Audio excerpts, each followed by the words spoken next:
എല്ലാവരെയും മണി മലയാളത്തിൻ്റെ മറ്റൊരു പുതിയ വീഡിയോയിലേക്ക് സ്വാഗതം ചെയ്യുന്നു. ഇന്ന് നമുക്ക് സ്റ്റോക്ക് മാർക്കറ്റിനെ പറ്റി കുറച്ച് ബേസിക് ആയിട്ടുള്ള കാര്യങ്ങൾ മനസ്സിലാക്കാം. അതിനുശേഷം അടുത്ത വീഡിയോയിൽ നമുക്ക് എങ്ങനെ ഒരു ട്രേഡിംഗ് അക്കൗണ്ട് സ്റ്റാർട്ട് ചെയ്യാം, അതുപോലെ തന്നെ എങ്ങനെ സ്റ്റോക്കുകൾ വാങ്ങാം, എങ്ങനെ വിൽക്കാം, പിന്നെ നിങ്ങൾക്ക് വാങ്ങുവാൻ സാധിക്കുന്ന കേരളത്തിൽ നിന്നുള്ള കമ്പനികളുടെ സ്റ്റോക്കുകൾ, കുറഞ്ഞ വിലക്ക് വാങ്ങുവാൻ സാധിക്കുന്ന മികച്ച കമ്പനികളുടെ സ്റ്റോക്കുകൾ, അങ്ങനെ കുറച്ച് വീഡിയോകൾ ചെയ്യുവാനായിട്ട് പ്ലാൻ ചെയ്യുന്നുണ്ട്. നിങ്ങൾ ആദ്യമാണ് ഈ ചാനലിലെ വീഡിയോ കാണുന്നതെങ്കിൽ ദയവായിട്ട് ഈ വീഡിയോക്ക് താഴെയുള്ള സബ്സ്ക്രൈബ് ബട്ടൺ ക്ലിക്ക് ചെയ്ത് അതിനടുത്തുള്ള ബെല്ലൈക്കനും കൂടി ക്ലിക്ക് ചെയ്യുക. എല്ലാവരെയും മറ്റൊരു പുതിയ വീഡിയോയിലേക്ക് സ്വാഗതം ചെയ്യുന്നു. ഒരു കമ്പനിയുടെ ഓണർഷിപ്പിൻ്റെ ഒരു യൂണിറ്റിനെയാണ് നമ്മൾ സ്റ്റോക്ക് അഥവാ ഓഹരി എന്ന് പറയുന്നത്. നമ്മളൊരു കമ്പനിയുടെ സ്റ്റോക്ക് വാങ്ങുന്നതിലൂടെ നമ്മളും ആ ഒരു കമ്പനിയുടെ ഓണർഷിപ്പിൻ്റെ ഒരു ഭാഗമായിട്ട് മാറുന്നു. നമ്മുടെ രാജ്യത്ത് വലിയ സംരംഭങ്ങളൊക്കെ സ്റ്റാർട്ട് ചെയ്യണമെങ്കിൽ നമുക്ക് വലിയൊരു ക്യാപിറ്റൽ അഥവാ മൂലധനം ആവശ്യമായിട്ടുണ്ട്. ഇനി നിലവിലുള്ള ഒരു കമ്പനി ആണെങ്കിൽ കൂടി അത് വിപുലീകരിക്കുന്നതിന് വേണ്ടി നല്ലൊരു മൂലധനം ആവശ്യമായിട്ടുണ്ട്. അപ്പോൾ ഇത്തരത്തിൽ കമ്പനികൾക്ക് ഒരു ക്യാപിറ്റൽ നിർമ്മിച്ചെടുക്കുവാൻ വേണ്ടി ജനങ്ങളിൽ നിന്ന് കൂടി ഇൻവെസ്റ്റ്മെൻറ്റ് സ്വീകരിക്കുക എന്ന ലക്ഷ്യത്തോടു കൂടിയാണ് ഓഹരി വിപണി പ്രവർത്തനം ആരംഭിച്ചത്. ഇത്തരത്തിൽ ജനങ്ങളിൽ നിന്നും ഇൻവെസ്റ്റ്മെന്റ് സ്വീകരിക്കാൻ വേണ്ടി കമ്പനികൾ സ്റ്റോക്ക് മാർക്കറ്റിൽ പോയിട്ട് അവരുടെ കമ്പനി ലിസ്റ്റ് ചെയ്യുന്നു. ഇത്തരത്തിൽ സ്റ്റോക്ക് മാർക്കറ്റിൽ ലിസ്റ്റ് ചെയ്തിട്ടുള്ള കമ്പനികളുടെ സ്റ്റോക്കുകൾ നമുക്ക് വാങ്ങുകയും വിൽക്കുകയും ചെയ്യാം. എന്നാൽ എല്ലാ കമ്പനികൾക്കും പോയിട്ട് സ്റ്റോക്ക് മാർക്കറ്റിൽ അവരുടെ കമ്പനി ലിസ്റ്റ് ചെയ്യാൻ സാധിക്കില്ല. അതിന് കുറച്ച് മാനദണ്ഡങ്ങളും കാര്യങ്ങളും ഉണ്ട്. അതൊക്കെ ഓക്കെ ആണെങ്കിൽ മാത്രമേ നമ്മളുടെ കമ്പനി സ്റ്റോക്ക് മാർക്കറ്റ് ലിസ്റ്റ് ചെയ്യാൻ സാധിക്കൂ. നമ്മൾ ഈ സ്റ്റോക്ക് മാർക്കറ്റുമായിട്ട് ബന്ധപ്പെട്ട വാർത്തകളിലൊക്കെ കാണുന്ന രണ്ട് ടേമുകളാണ് NSE അല്ലെങ്കിൽ BSE എന്ന് പറയുന്നത്. ഇത് വേറൊന്നുമല്ല, രണ്ട് സ്റ്റോക്ക് എക്സ്ചേഞ്ചുകളാണ് ഈ NSEയും BSE എന്ന് പറയുന്നത്. NSE എന്ന് പറയുന്നത് നാഷണൽ സ്റ്റോക്ക് എക്സ്ചേഞ്ചും BSE എന്ന് പറയുന്നത് ബോംബെ സ്റ്റോക്ക് എക്സ്ചേഞ്ചുമാണ്. ഇതാണ് ഇന്ത്യയിലെ രണ്ട് പ്രധാനപ്പെട്ട സ്റ്റോക്ക് എക്സ്ചേഞ്ചുകൾ. ഇന്ത്യയിലെ ബാങ്കുകളെ RBI റെഗുലേറ്റ് ചെയ്യുന്നത് പോലെ ഈ ഒരു സ്റ്റോക്ക് എക്സ്ചേഞ്ചുകളെ റെഗുലേറ്റ് ചെയ്യുന്ന സ്ഥാപനമാണ് SEBI അഥവാ securities exchange board of India. നമുക്കൊരു ചെറിയ എക്സാമ്പിളിലൂടെ നമുക്ക് ഓഹരി വിപണിയെ പറ്റി ഒന്ന് മനസ്സിലാക്കാം. നിങ്ങൾക്ക് സ്വന്തമായിട്ടുള്ള ഒരു കമ്പനി ഉണ്ട്, അപ്പോൾ ആ കമ്പനി ഒന്ന് വിപുലീകരിക്കണം. അതിനായിട്ട് നിങ്ങൾക്ക് കുറച്ച് ഒരു മൂലധനം ആവശ്യമായിട്ടുണ്ട്. അപ്പോൾ അത് ജനങ്ങളിൽ നിന്നും സ്വീകരിക്കുന്നതിന് വേണ്ടി നിങ്ങളുടെ കമ്പനി സ്റ്റോക്ക് മാർക്കറ്റിൽ ലിസ്റ്റ് ചെയ്യുന്നതിന് വേണ്ടി അപേക്ഷ സമർപ്പിക്കുന്നു. നിങ്ങൾ സ്റ്റോക്ക് എക്സ്ചേഞ്ചിൽ സമർപ്പിച്ച അപേക്ഷ പഠിച്ച ശേഷം കാര്യങ്ങളൊക്കെ ഓക്കെ ആണെങ്കിൽ സ്റ്റോക്ക് മാർക്കറ്റിൽ ലിസ്റ്റ് ചെയ്യുന്നതിന് വേണ്ടി നിങ്ങളുടെ കമ്പനിക്ക് അപ്രൂവ് നൽകുന്നു. അതിനുശേഷം നിങ്ങളുടെ കമ്പനിയുടെ ഓഹരി ആദ്യമായിട്ട് പൊതുജനങ്ങൾക്ക് വിൽക്കുന്നതിന് IPO അഥവാ ഇനിഷ്യൽ പബ്ലിക് ഓഫർ എന്ന് പറയുന്നു. ഇത്തരത്തിൽ IPO സെല് ചെയ്യുന്നത് പ്രൈമറി മാർക്കറ്റിലാണ്. നിങ്ങളുടെ കമ്പനിയുടെ ഒരു സ്റ്റോക്കിന്റെ വില പ്രാരംഭത്തിൽ 100 രൂപയാണ്. ഇത്തരത്തിൽ ഒരു 50,000 സ്റ്റോക്ക് IPO വഴി ജനങ്ങൾക്ക് വാങ്ങുവാനായിട്ട് നിങ്ങൾ വെച്ചു. നിങ്ങളുടെ കമ്പനിയെ പറ്റി ജനങ്ങൾക്കിടയിൽ നല്ല അഭിപ്രായം ഉള്ളതിനാൽ നിങ്ങൾ IPO വഴി സെല് ചെയ്യാൻ വെച്ച സ്റ്റോക്കുകളെല്ലാം തന്നെ വിറ്റുപോയി. ഈ ഒരു IPOക്ക് ശേഷം നിങ്ങളുടെ കമ്പനിയുടെ സ്റ്റോക്ക് സെക്കൻഡറി മാർക്കറ്റ് എന്ന് പറയുന്ന ഈ ഒരു നമ്മുടെ സ്റ്റോക്ക് മാർക്കറ്റിലേക്ക് വരുന്നു. അവിടെ വെച്ച് ജനങ്ങൾക്ക് ഡെയിലി നിങ്ങളുടെ സ്റ്റോക്കുകൾ വാങ്ങുകയും വിൽക്കുകയും ചെയ്യാനായി സാധിക്കും. നിങ്ങൾ ആദ്യമായിട്ട് നിങ്ങളുടെ കമ്പനിയുടെ സ്റ്റോക്ക് വിറ്റപ്പോൾ, അതായത് IPO വഴി വിറ്റപ്പോൾ നിങ്ങളുടെ കമ്പനിയുടെ ഒരു സ്റ്റോക്കിന്റെ വില എന്ന് പറയുന്നത് 100 രൂപയായിരുന്നു. ശേഷം നിങ്ങളുടെ സ്റ്റോക്ക് സെക്കൻഡറി മാർക്കറ്റ് എന്ന് പറയുന്ന നമ്മുടെ സ്റ്റോക്ക് മാർക്കറ്റിൽ വന്നു. സ്റ്റോക്ക് മാർക്കറ്റിൽ വരുമ്പോൾ പല കാര്യങ്ങളെയും ഡിപ്പെൻഡ് ചെയ്ത് നിങ്ങളുടെ സ്റ്റോക്കിന്റെ വാല്യൂ ഉയരുകയും താഴുകയും ചെയ്യും. ഉദാഹരണത്തിന് നിങ്ങളുടെ കമ്പനി പുതിയ ഒരു പ്രൊഡക്റ്റ് ലോഞ്ച് ചെയ്യുന്നു, ഇല്ലെങ്കിൽ നിങ്ങളുടെ കമ്പനിയിൽ വേറെ ഏതെങ്കിലും വലിയൊരു കമ്പനി ഇൻവെസ്റ്റ്മെന്റ് നടത്തി, ഇത്തരത്തിൽ നല്ല വാർത്തകൾ വരുമ്പോൾ ഇത്തരത്തിലുള്ള വാർത്തകൾ സ്പ്രെഡ് ആയിരുന്നു. അപ്പോൾ ജനങ്ങൾക്കിടയിൽ നിങ്ങളുടെ കമ്പനിയെ പറ്റി ഒരു മതിപ്പ് വരുന്നു. നിങ്ങളുടെ കമ്പനി ഫ്യൂച്ചറിൽ നല്ല രീതിയിൽ വളരുമെന്ന് അവർക്കൊരു തോന്നൽ ഉണ്ടാകുന്നു. അപ്പോൾ നിങ്ങളുടെ കമ്പനിയുടെ സ്റ്റോക്കുകൾ ജനങ്ങൾ വാങ്ങുവാനായി തുടങ്ങുന്നു. അങ്ങനെ നിങ്ങളുടെ സ്റ്റോക്കിന്റെ വില ഉയരുന്നു. 100 രൂപയിൽ നമ്മൾ IPO വഴി വിറ്റ ആ ഒരു സ്റ്റോക്ക് പിന്നീട് ഉയർന്ന് 100, 150 അങ്ങനെ ഉയർന്നങ്ങ് പോകുന്നു. അപ്പോൾ വേണമെങ്കിൽ നിങ്ങളുടെ സ്റ്റോക്ക് 100 രൂപയ്ക്ക് വാങ്ങി ആരെങ്കിലും ഉണ്ടെങ്കിൽ വിറ്റ് ലാഭം ഉണ്ടാക്കുകയും ചെയ്യാം.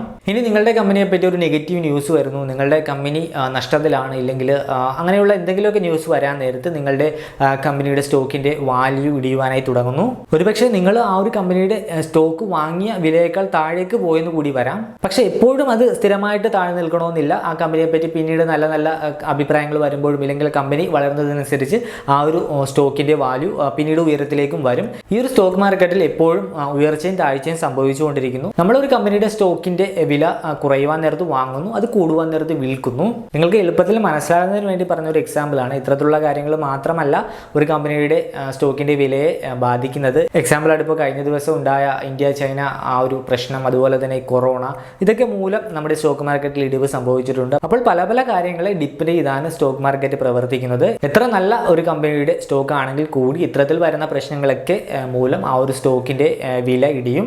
നമ്മൾ നിക്ഷേപിക്കുന്ന എല്ലാ ഓഹരികളും നമുക്ക് നേട്ടമുണ്ടാക്കി തരണമെന്ന് യാതൊരുവിധ നിർബന്ധവുമില്ല. ചിലപ്പോൾ നമ്മൾ നിക്ഷേപിച്ച സ്റ്റോക്കിൽ നിന്ന് നമുക്ക് നിക്ഷേപിച്ച തുക കൂടി നഷ്ടമാകാനുള്ളൊരു സാഹചര്യവുമുണ്ട്. അതുകൊണ്ട് നിങ്ങൾ പെട്ടെന്ന് പണമുണ്ടാക്കാമെന്ന് പറഞ്ഞ ലക്ഷ്യത്തോടുകൂടി സ്റ്റോക്ക് മാർക്കറ്റിലേക്ക് വരരുത്. സ്റ്റോക്ക് മാർക്കറ്റിനെ പറ്റി വിശദമായിട്ട് പഠിച്ച് നല്ല കമ്പനികളുടെ സ്റ്റോക്കിൽ മാത്രം ഇൻവെസ്റ്റ്മെന്റ് നടത്തുക. ഇനി നമുക്ക് ഇത്തരത്തിൽ ഓഹരി വിപണിയിൽ നിക്ഷേപം നടത്തുന്നതിന് എന്തൊക്കെ കാര്യങ്ങൾ ആവശ്യമായുണ്ടെന്ന് നോക്കാം. ഒന്നാമതായിട്ട് നിങ്ങൾക്ക് വേണ്ടത് ഒരു ബാങ്ക് അക്കൗണ്ട് ആണ്.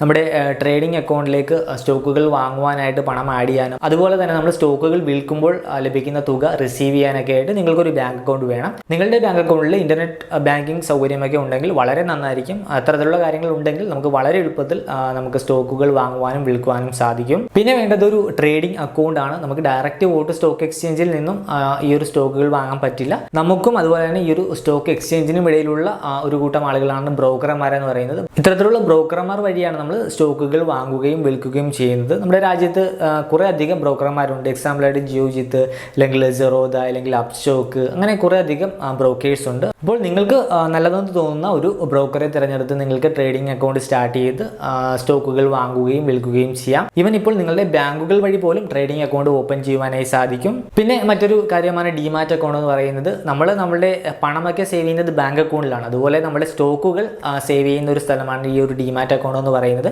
നമ്മൾ സ്റ്റോക്കുകൾ വാങ്ങുമ്പോഴും അതുപോലെ തന്നെ വിൽക്കുമ്പോഴും ഈ ഒരു ഡിമാറ്റ് അക്കൗണ്ടിൽ രേഖപ്പെടുത്തുന്നുണ്ട്. ഇന്ത്യയിൽ 2 ഡെപ്പോസിറ്ററികളാണുള്ളത്, NSDLും അതുപോലെ തന്നെ CDSLും. ഈ 2 ഡെപ്പോസിറ്ററികളിൽ ഏതെങ്കിലും ഒരെണ്ണത്തിൽ നമുക്കൊരു ഡിമാറ്റ് അക്കൗണ്ട് നിർബന്ധമാണ്. നമ്മൾ തിരഞ്ഞെടുത്ത ബ്രോക്കർമാർ, അതായത് ജിയോജിത്ത് അതുപോലെ തന്നെ സെറോദ, അപ്സ്റ്റോക്ക് പോലുള്ള ബ്രോക്കർമാർ വഴി നമുക്ക് ഈ ഒരു ഡെപ്പോസിറ്ററികളിൽ ഡിമാറ്റ് അക്കൗണ്ട് ഓപ്പൺ ചെയ്യുവാനായി സാധിക്കും. ഇത്തരം കാര്യങ്ങൾ ഓക്കെ ആണെങ്കിൽ നിങ്ങൾക്ക് ഓഹരി വിപണിയിൽ നിന്ന് സ്റ്റോക്കുകൾ വാങ്ങുകയും അതുപോലെ തന്നെ വിൽക്കുകയും ചെയ്യാം. ഇന്നിപ്പോൾ നമ്മുടെ ഡിജിറ്റൽ യുഗത്തിൽ നിങ്ങളുടെ മൊബൈൽ ഫോൺ ഉപയോഗിച്ചും അതുപോലെ തന്നെ കമ്പ്യൂട്ടർ ഉപയോഗിച്ച് നമുക്ക് സ്റ്റോക്കുകൾ വാങ്ങുകയും വിൽക്കുകയും ചെയ്യാം. ഇത്തരത്തിൽ നമ്മൾ സ്റ്റോക്കുകൾ വാങ്ങുകയും വിൽക്കുകയും ചെയ്യുന്നത് പൂർണ്ണമായും സൗജന്യമല്ല. നമ്മൾ ഇടനിലക്കാരായി പ്രവർത്തിക്കുന്ന ഈ ബ്രോക്കർമാർക്കൊക്കെ ചെറിയ സർവീസ് ചാർജ് നൽകേണ്ടതായുണ്ട്. അത്തരത്തിൽ വരുന്ന ഒരു ഫീ ആണ് ഇയർലി മെയിൻ്റനൻസ് ഫീ എന്ന് പറയുന്നത്. സാധാരണയായിട്ട് ഒരു വർഷത്തിൽ 150 രൂപ മുതൽ 500 രൂപ വരെയാണ് ബ്രോക്കർമാർ ഇത്തരത്തിൽ ഇയർലി മെയിൻ്റനൻസ് ഫീ എന്ന് പറഞ്ഞൊരു ഫീ എടുക്കുന്നത്. അപ്സ്റ്റോക്ക് ആണെങ്കിൽ 150, സെറോദ ആണെങ്കിൽ 300. ഇത്തരത്തിൽ ബ്രോക്കർമാർ മാറുന്നതിനനുസരിച്ച് ഈ ഒരു ഇയർലി മെയിൻ്റനൻസ് ഫീയും മാറുന്നു. അതുപോലെ തന്നെ നമ്മൾ ആദ്യമായിട്ടൊരു ബ്രോക്കറിനെ തിരഞ്ഞെടുത്ത് ട്രേഡിംഗ് അക്കൗണ്ട് ഓപ്പൺ ചെയ്യുമ്പോൾ അവിടെ ഒരു ചെറിയ ഫീ വരുന്നുണ്ട്. ചില ബ്രോക്കർമാർ 250 രൂപ എടുക്കും, ചിലർ 300 രൂപ എടുക്കും. അങ്ങനെ ഒരു ഫീ നമ്മൾ ഈ ഒരു ട്രേഡിംഗ് അക്കൗണ്ട് സ്റ്റാർട്ട് ചെയ്യുമ്പോൾ നൽകണം. പിന്നെ വരുന്നത് ഡിമാറ്റ് അക്കൗണ്ട് ഓപ്പണിംഗ് ചാർജാണ്. ഡിമാറ്റ് അക്കൗണ്ട് ഓപ്പൺ ചെയ്യുന്നതിന് സാധാരണയായിട്ട് വാങ്ങുന്നത് ഏകദേശം ഒരു 300 രൂപയോളമാണ്. അപ്പോൾ നിങ്ങൾ ആദ്യമായിട്ടൊരു ട്രേഡിംഗ് അക്കൗണ്ട് ഡിമാറ്റ് അക്കൗണ്ട് ഒക്കെ ഓപ്പൺ ചെയ്യാൻ പോകുന്ന ഒരു വ്യക്തിയാണെങ്കിൽ ഏകദേശം ഒരു 550-600 രൂപയുടെ അടുത്ത് ചിലവ് നിങ്ങൾക്ക് വരുന്നുണ്ട്. പിന്നെ നമ്മൾ ബ്രോക്കർമാർ വഴി സ്റ്റോക്കുകൾ വാങ്ങുമ്പോഴും അതുപോലെ തന്നെ വിൽക്കുമ്പോഴും ചെറിയൊരു ബ്രോക്കർ ഫീ വരുന്നുണ്ട്. ചില ബ്രോക്കർമാർ നിങ്ങളുടെ ഇടപാടിന്റെ ഇത്ര പെർസെൻറ്റേജ് ബ്രോക്കർ ഫീ ആയിട്ട് എടുക്കും. മറ്റു ചില ബ്രോക്കർമാർ നിങ്ങളുടെ ഒരു ട്രാൻസാക്ഷൻ ഒരു ഫിക്സഡ് ആയിട്ടുള്ള ഒരു ചാർജ് ആയിരിക്കും എടുക്കുന്നത്. സാധാരണയായിട്ട് ഏകദേശം ഒരു 0.05% മുതൽ മാക്സിമം 20 രൂപ വരെയാണ് നിങ്ങളുടെ ട്രാൻസാക്ഷൻ ഇത്തരത്തിൽ ബ്രോക്കർമാർ ഈടാക്കുന്നത്. അത് എല്ലാ ടൈപ്പ് ട്രാൻസാക്ഷനും ഈടാക്കില്ല. നമ്മുടെ സ്റ്റോക്ക് മാർക്കറ്റിൽ തന്നെ പല മെത്തേഡിലൂടെ നമുക്ക് സ്റ്റോക്കുകൾ വാങ്ങുകയും വിൽക്കുകയും ചെയ്യാം. അതിലെ ചില ഓപ്ഷൻസ് വഴി നമ്മൾ സ്റ്റോക്കുകൾ വാങ്ങുമ്പോഴും അതുപോലെ തന്നെ വിൽക്കുമ്പോഴുമാണ് ഇത്തരത്തിൽ ചെറിയൊരു ബ്രോക്കർ ഫീ അവർ ഈടാക്കുന്നത്. അപ്പോൾ ഇത്രയുമാണ് സ്റ്റോക്ക് മാർക്കറ്റിനെ പറ്റി നിങ്ങൾ അറിഞ്ഞിരിക്കേണ്ട ബേസിക് ആയിട്ടുള്ള കുറച്ച് കാര്യങ്ങൾ എന്ന് പറയുന്നത്. നമുക്ക് എന്തായാലും അടുത്ത വീഡിയോയിൽ നല്ലൊരു ബ്രോക്കറെ കണ്ടെത്തി നമുക്കൊരു ട്രേഡിംഗ് അക്കൗണ്ട് സ്റ്റാർട്ട് ചെയ്ത് എങ്ങനെ നമുക്ക് സ്റ്റോക്കുകൾ വാങ്ങാമെന്നും വിൽക്കാമെന്നും പഠിക്കാം.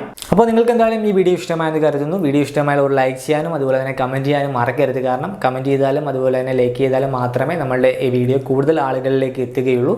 അപ്പോൾ കൂടുതൽ ആളുകളിലേക്ക് ഈ വീഡിയോ എത്തണമെന്ന് ആഗ്രഹിക്കുന്നവർ ദയവായിട്ട് ലൈക്ക് ചെയ്യുക. അതുപോലെ തന്നെ നിങ്ങളുടെ അഭിപ്രായം എന്ത് തന്നെയായാലും കമൻറ്റ് ചെയ്യുക. നിങ്ങൾക്ക് നമ്മൾ ചെയ്യുന്ന വീഡിയോയിൽ എന്തെങ്കിലും ഡൗട്ടും കാര്യങ്ങളൊക്കെ ഉണ്ടെങ്കിൽ നമുക്ക് ഇൻസ്റ്റാഗ്രാമിൽ മെസ്സേജ് ചെയ്യുക. നമ്മൾ പരമാവധി എത്രയും പെട്ടെന്ന് തന്നെ റീപ്ലൈ ചെയ്യാൻ ശ്രമിക്കുന്നതായിരിക്കും. അപ്പോൾ എന്തായാലും നമുക്ക് അടുത്തൊരു വീഡിയോയിൽ കണ്ടുമുട്ടാമെന്ന പ്രതീക്ഷയോടുകൂടി